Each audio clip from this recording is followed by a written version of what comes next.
Nothing in this podcast is intended as investment advice, and the people in this podcast may hold positions in the stocks they talk about. Do not buy any investment based solely on a tip or recommendation. Please do your own research.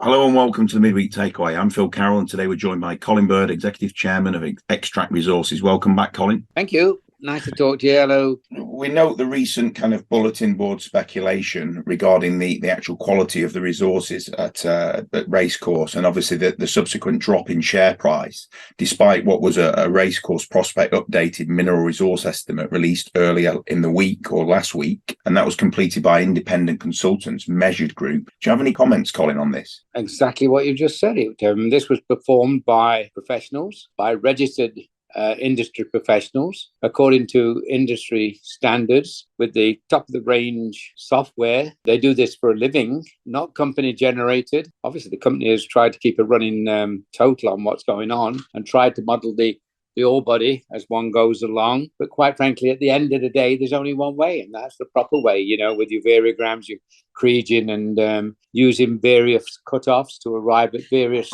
tons and grades. So that was done totally independently. The metallurgy has been done totally independently. Obviously, the geophysics is done totally independently. And the resource model, if you like, has now gone off to the modelers, who really gave us an indication of what it might look like for certain tonnages.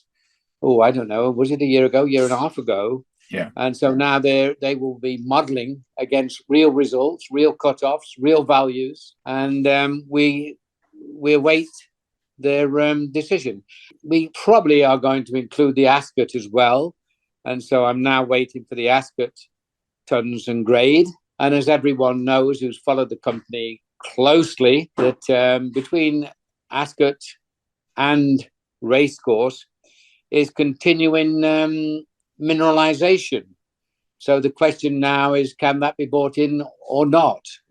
So, I'm not going to basically have a podcast knock at a bulletin boards comments, because I don't really see how I am awaiting results by the appropriate experts using the appropriate equipment, and yet someone knows more than I know, and the board knows, and our board down and our company executives down in Australia.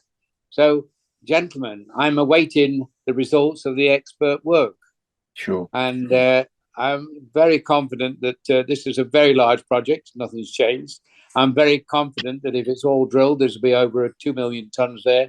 I'm very pleased the fact that we've encircled 1.1 million tons of copper to a depth of 600 meters. And I certainly don't want to get into a bulletin board discussion on work which is being done properly, professionally, by some of the world's best experts. It's quite a bold statement in there that says that it became apparent that Racecourse as it stands is not an economic proposition. I mean, that's quite a statement to make, isn't it, as a non-industry expert? I'm not able to make it.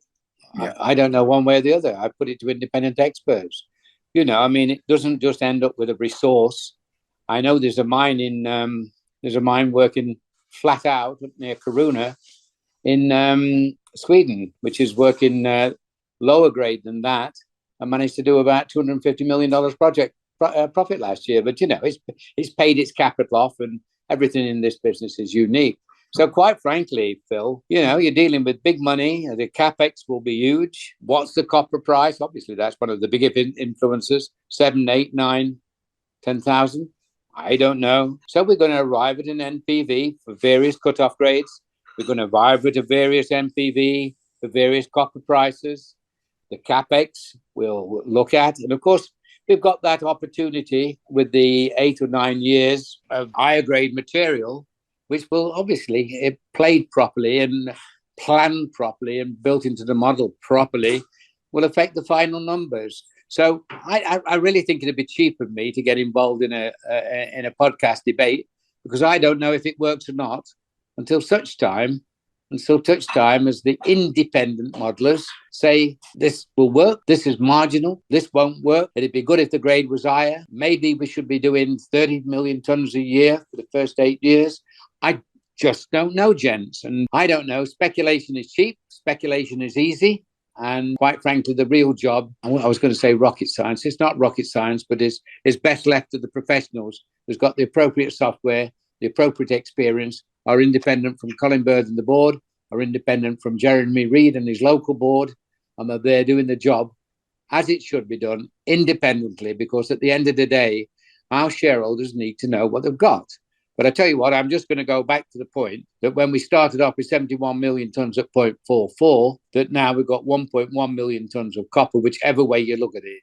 So I think it's best left at that, because I can say it 1,000 times from different directions, but it's in the hands of the experts, been done properly, been done independently, and the board await the result of the conceptual modelling to decide which is the best direction to go forward.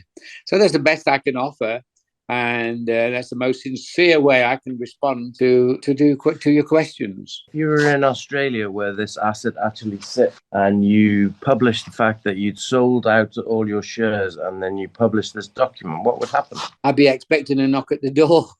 Quite frankly, I'd be expecting a knock at the door. It's not the sort of thing you do, is it?